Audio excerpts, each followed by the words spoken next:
നമസ്കാരം. സോഷ്യൽ മീഡിയയിൽ ഇപ്പോൾ തരംഗമായിട്ട് മാറിയിട്ടുള്ള ഒന്നാണ് ഇത്തരത്തിലുള്ള ഫോട്ടോകൾ.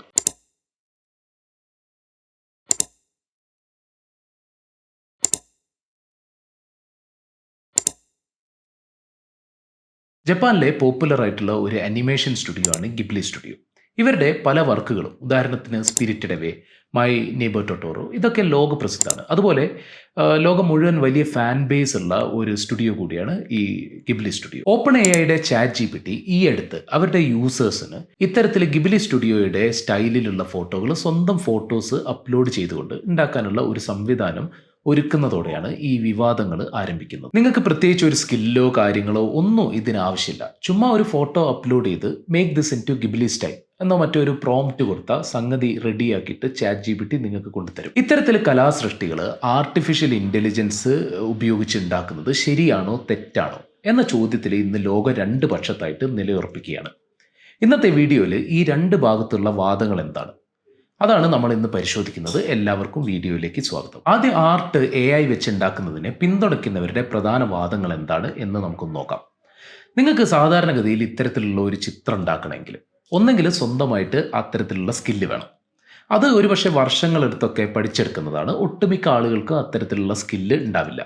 അല്ലെങ്കിൽ ഇത്തരത്തിൽ സ്കില്ലുള്ളവരെ പൈസ കൊടുത്ത് ഹയർ ചെയ്ത് അവരെ കൊണ്ട് ഇത്തരത്തിൽ ചിത്രങ്ങൾ ഉണ്ടാക്കിപ്പിക്കണം. എന്നാൽ ഇത് എത്ര പേർക്ക് സാധിക്കും? അപ്പോൾ AI ആർട്ടിനെ പിന്തുണയ്ക്കുന്നവരുടെ പ്രധാനപ്പെട്ട വാദം AI കലയെ കൂടുതൽ പേർക്ക് ആക്സസിബിൾ ആക്കി മാറ്റുന്നു എന്നതാണ്.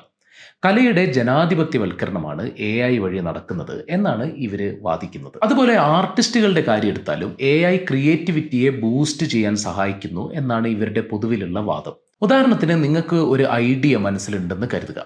അതിനെ ഒരു പ്രോംപ്റ്റ് വഴി ജനറേറ്റ് ചെയ്ത് നോക്കാനോ അല്ലെങ്കിൽ ചെയ്തു വെച്ചൊരു ആർട്ടിസ്റ്റിക് സൃഷ്ടിയെ കൂടുതൽ മികച്ചതാക്കാനോ AI സഹായിക്കും എന്നാണ് ഇവർ പറയുന്നത്. ഇതിലൂടെ ഒരു AI ഹ്യൂമൻ കോമ്പിനേഷൻ സാധ്യമാണെന്നും അല്ലെങ്കിൽ ഒരു കൊളാബറേഷൻ സാധ്യമാണെന്നും ഇത് മികച്ച കലാസൃഷ്ടികൾക്ക് പലപ്പോഴും പുതിയ രീതിയിലുള്ള കലാസൃഷ്ടികൾക്ക് കാരണമാകും എന്നാണ് പൊതുവെ ഇവർ മുന്നോട്ട് വെക്കുന്ന ഒരു വാദം. ഒരു നല്ല ഫോട്ടോയെ എഡിറ്റിംഗ് സോഫ്റ്റ്വെയർ വെച്ച് മികച്ചതാക്കി മാറ്റുന്നത് പോലെയാണ് ഇതെന്ന് പറയുന്നവരുണ്ട്.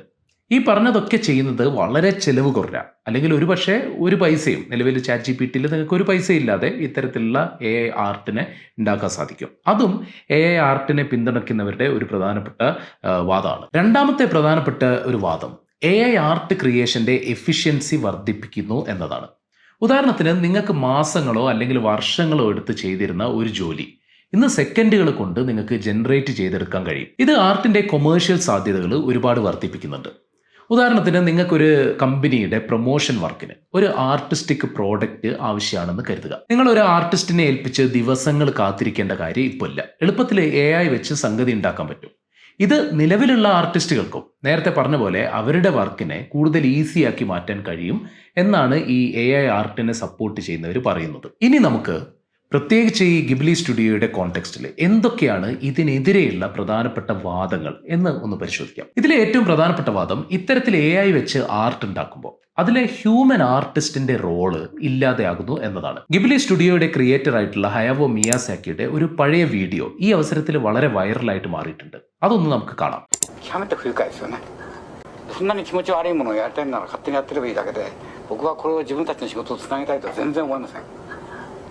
極めて何か生命に対する侮辱を感じます。AI വെച്ച് വളരെ എളുപ്പത്തിൽ നിങ്ങൾക്ക് ആർട്ട് ഉണ്ടാക്കാൻ കഴിയുമ്പോൾ പിന്നെ ഒരു ഹ്യൂമൻ ആർട്ടിസ്റ്റിന്റെ ആവശ്യം അവിടെ ഇല്ലാതാകുന്നുണ്ട്.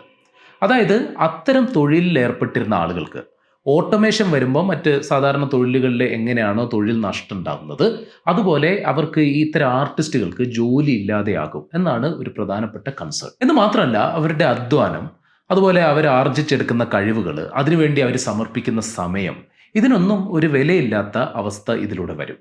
അങ്ങനെ ആർട്ടിസ്റ്റ് അല്ലെങ്കിൽ അതിലെ ഹ്യൂമൻ ഈ പ്രോസസ്സിൽ നിന്ന് സൈഡ് ലൈനായി പോവുകയും ആർട്ട് മറ്റൊരു ചരക്ക് അല്ലെങ്കിൽ ഒരു കമ്മോഡിറ്റി മാത്രമായിട്ട് മാറുന്ന അവസ്ഥ ഉണ്ടാവുകയും ചെയ്യും. ഇത് AI വരുന്നതോടെ മാത്രം സംഭവിക്കുന്ന ഒന്നാണ് എന്ന് പറയാൻ കഴിയില്ല.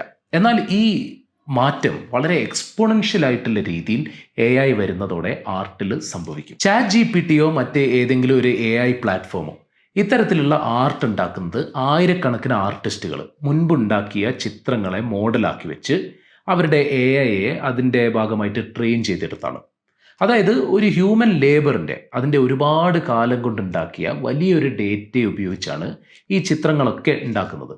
അപ്പോൾ ഫലത്തിൽ ഇതൊക്കെ ഉണ്ടാക്കിയ ആർട്ടിസ്റ്റുകൾക്ക് അവരുടെ എഫേർട്ടിന് എന്താണ് പ്രതിഫലം? മറ്റൊരർത്ഥത്തിൽ അവരുടെ അധ്വാനത്തെ ഉപയോഗിച്ച് അവരെ തന്നെ റീപ്ലേസ് ചെയ്യുന്ന ഒരു പരിപാടി കൂടിയാണ് ഇത്. AI ജനറേറ്റഡ് ഗിബ്ലി ആർട്ട് വർക്കിന് നേരെയുള്ള മറ്റൊരു പ്രധാനപ്പെട്ട ചോദ്യം ഇതിൻ്റെ എത്തിക്സും ഇതിൻ്റെ നിയമപരമായിട്ടുള്ള സാധുതയും വെച്ചാണ്. അതായത് നേരത്തെ സൂചിപ്പിച്ച പോലെ ChatGPT അവൈലബിൾ ആയിട്ടുള്ള ഗിബ്ലി സ്റ്റൈൽ ആർട്ട് വർക്കിൻ്റെ ഡേറ്റയെ പഠിച്ച് അതിൽ നിന്ന് പാറ്റേണുകൾ ഉണ്ടാക്കി AI ട്രെയിൻ ചെയ്തെടുത്താണല്ലോ ഇപ്പോൾ ഈ സംവിധാനവുമായിട്ട് മുന്നോട്ട് വരുന്നത്. എന്നാൽ ഇതിന് ഗിബ്ലി സ്റ്റുഡിയോയുടെ അനുവാദം ഇവർ വാങ്ങിയിട്ടുണ്ടോ? അങ്ങനെ അനുവാദമില്ലാതെ ചെയ്യുന്നത് ഇന്റലക്ച്വൽ പ്രോപ്പർട്ടി, അതായത് ഭൗതിക സ്വത്തവകാശത്തിന്റെ ലംഘനമാണ് എന്ന് വാദിക്കുന്ന ഒരുപാട് ആളുകളുണ്ട്. ഇതിനൊരു മറുവാദം കൂടിയുണ്ട്. അതായത് ഒരു ആർട്ടിസ്റ്റിക് സ്റ്റൈല്, ഉദാഹരണത്തിന് ഓയിൽ പെയിന്റിങ്, ഒരുപാട് പേര് ഈ സ്റ്റൈലിനോടുള്ള ഇൻസ്പിറേഷൻ കാരണം പകർത്താറുണ്ട്. അപ്പോൾ ഇവിടുത്തെ പ്രധാനപ്പെട്ട ചോദ്യം, അങ്ങനെ ഇൻസ്പിറേഷൻ കിട്ടി ഒരാൾ ഓയിൽ പെയിന്റിങ് ചെയ്യുകയാണെങ്കിൽ അത് മോഷണമാണെന്ന് പറയാൻ കഴിയുമോ? പക്ഷേ ഇവിടെ തന്നെയുള്ള മറ്റൊരു പ്രശ്നം, ഒരു വ്യക്തി ഇത്തരത്തിൽ ഇൻസ്പിറേഷൻ കിട്ടി വരയ്ക്കുന്നതും ഒരു AI മോഡൽ അവൈലബിൾ ആയിട്ടുള്ള ഡേറ്റയെ മൊത്തം കളക്ട് ചെയ്ത് അതിനെ ട്രെയിൻ ചെയ്തെടുത്ത് അതിൽ നിന്ന് പാറ്റേണുകൾ ഉണ്ടാക്കി ഒരു മാസ് പ്രൊഡക്ഷൻ നടത്തുന്നതും, ഇത് രണ്ടും തമ്മിൽ അതിൻ്റെ സ്കെയിലിൽ ഒരുപാട് വ്യത്യാസമുണ്ട്. ഒരു മാസ് പ്രൊഡക്ഷനിലേക്ക് ആർട്ട് പോകുമ്പോൾ മറ്റെന്ത് ഉൽപ്പന്നത്തിനും എന്ന പോലെ ആർട്ടിലും അതിൻ്റെ യുണീക്നെസ് പതിയെ നഷ്ടമാകാൻ ആരംഭിക്കും. ഒരുപാട് ആളുകൾ വാദിക്കുന്നത് ആർട്ടിനെ സ്റ്റാൻഡ് ഔട്ട് ചെയ്യിക്കുന്ന ഒരു പ്രധാനപ്പെട്ട കാര്യം അതിൻ്റെ യുണീക്നെസ് ആണെന്നാണ്. അല്ലെങ്കിൽ മറ്റൊരർത്ഥത്തിൽ ആർട്ടിസ്റ്റ് അതിൽ കൊടുക്കുന്ന അയാളുടെ സിഗ്നേച്ചറാണ് ഒരു ആർട്ടിനെ സ്റ്റാൻഡ് ഔട്ട് ചെയ്യിക്കുന്ന ഏറ്റവും പ്രധാനപ്പെട്ട ഘടകം. ഉദാഹരണത്തിന് ഗിബ്ലി സ്റ്റുഡിയോയുടെ പ്രസിദ്ധമായിട്ടുള്ള ഈ വീഡിയോ നിങ്ങളൊന്ന് നോക്കുക. എജി യാമമോറി എന്ന അനിമേറ്റർക്ക് ഏകദേശം 15 മാസത്തോളം വേണ്ടി വന്നു ഈ 4 സെക്കൻഡ് മാത്രമുള്ള സീക്വൻസ് ഉണ്ടാക്കാൻ. അതായത് 24 ഫ്രെയിം പെർ സെക്കൻഡ് വെച്ച 96 ചിത്രങ്ങൾ. ഇതിലെ ഓരോ കഥാപാത്രത്തിനും വളരെ യുണീക്ക് ആയിട്ടുള്ള ഫേഷ്യൽ ഫീച്ചേഴ്സും ഭാവങ്ങളും ഒരു പേഴ്സണാലിറ്റിയും നിങ്ങൾക്ക് കാണാൻ കഴിയും. അത് ആകസ്മികമായിട്ട് സംഭവിക്കുന്നതല്ല, മറിച്ച് ഈ സീക്വൻസിനെ അത്തരത്തിലാണ് കലാകാരൻ വിഭാവനം ചെയ്തത്. എന്നാൽ ഇതേ സീക്വൻസ് AI വെച്ചുണ്ടാക്കിയപ്പോൾ വരുന്ന മാറ്റം കൂടി നിങ്ങളൊന്ന് നോക്കുക. ഇവിടെ ആർട്ടിനെ ഹ്യൂമൻ ക്രിയേറ്റിവിറ്റിയിൽ നിന്ന് ഡിറ്റാച്ച് ചെയ്യുമ്പോൾ അതിൻ്റെ യുണീക്നെസ് നഷ്ടമാകുന്നു എന്ന് കാണാൻ കഴിയും. അതിൻ്റെ ഡീപ്പർ മീനിങ്സ് പതിയെ ഇല്ലാതാകാൻ ആരംഭിക്കും. ഫലത്തിൽ അതൊരു സ്റ്റാൻഡേർഡൈസ്ഡ് ആയിട്ടുള്ള ഒരു മെറ്റീരിയൽ മാത്രമായിട്ട് മാറും. അതുപോലെ ആർട്ട് കേവലം ആസ്വാദനം മാത്രം മുന്നോട്ട് വെക്കുന്ന ഒന്നല്ല. അതിൻ്റെ പിന്നിലെ ആർട്ടിസ്റ്റിൻ്റെ രാഷ്ട്രീയം, അയാളുടെ നിലപാടുകൾ, അയാളുടെ മൂല്യങ്ങൾ, അതുണ്ടാകുന്ന കാലഘട്ടത്തിൻ്റെ സ്വാധീനം, ഇതൊക്കെ ഉണ്ടാവും. പലപ്പോഴും ആർട്ടിനെ കാലങ്ങളോളം നിലനിർത്തുന്നത് അതിന് പിന്നിലെ ഇത്തരത്തിലുള്ള രാഷ്ട്രീയമാണ്. ഉദാഹരണത്തിന് പിക്കാസോ വരച്ച ഗോർണിക്ക എന്ന പ്രസിദ്ധമായിട്ടുള്ള ഈ ചിത്രത്തിൻ്റെ റെലവൻസ് അതിന് പിന്നിലെ യുദ്ധത്തിനെതിരെയുള്ള സന്ദേശമാണ്. ഗിബ്ലി സ്റ്റുഡിയോയുടെ ചരിത്രം നോക്കിയാൽ അവരുടെ ഒട്ടുമിക്ക വർക്കുകളും പ്രകൃതി സംരക്ഷണം, യുദ്ധത്തിനോടുള്ള എതിർപ്പ്, സ്ത്രീകളുടെ ഉന്നമനം, ഇത്തരത്തിലുള്ള പുരോഗമനപരമായിട്ടുള്ള ഒരുപാട് നിലപാടുകൾ ഉയർത്തിപ്പിടിക്കുന്നതാണ് എന്ന് കാണാൻ കഴിയും. എന്നാൽ AI വെച്ച് ഈ സ്റ്റൈല് കോപ്പി ചെയ്യുമ്പോൾ അത്തരം നിലപാടുകളുടെ നേരെ എതിരെയുള്ള നിലപാടുകൾക്ക് ഈ ആർട്ടിസ്റ്റിക് ലെഗസി ഉപയോഗിക്കപ്പെടാൻ സാധ്യതയുണ്ട്. ഒരുപാട് ഉദാഹരണങ്ങൾ ഈ പ്രശ്നത്തിൽ നിലവിൽ തന്നെ നിങ്ങൾക്ക് കാണാൻ കഴിയും.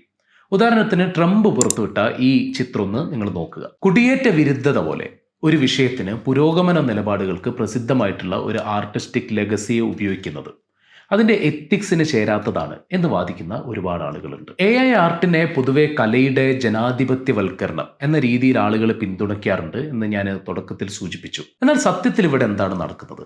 1-2 AI കമ്പനികൾ ആർട്ട് ലാർജ് സ്കെയിലിൽ പ്രൊഡ്യൂസ് ചെയ്യാൻ ആരംഭിക്കുകയും അതിൽ നിന്ന് വലിയ രീതിയിൽ ലാഭം ഉണ്ടാക്കുകയും ചെയ്യുന്നതാണ്. അതിൻ്റെ ഭാഗമായിട്ട് ആ തൊഴിൽ ചെയ്തിരുന്ന ആളുകൾക്ക് ജോലി നഷ്ടമാകുന്നു.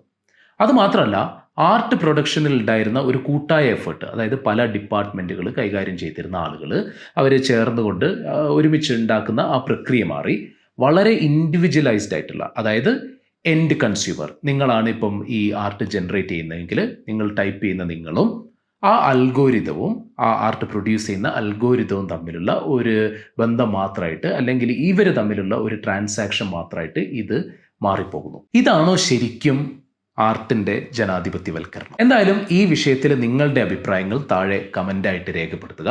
മറ്റൊരു വിഷയവുമായിട്ട് കാണാം. നന്ദി.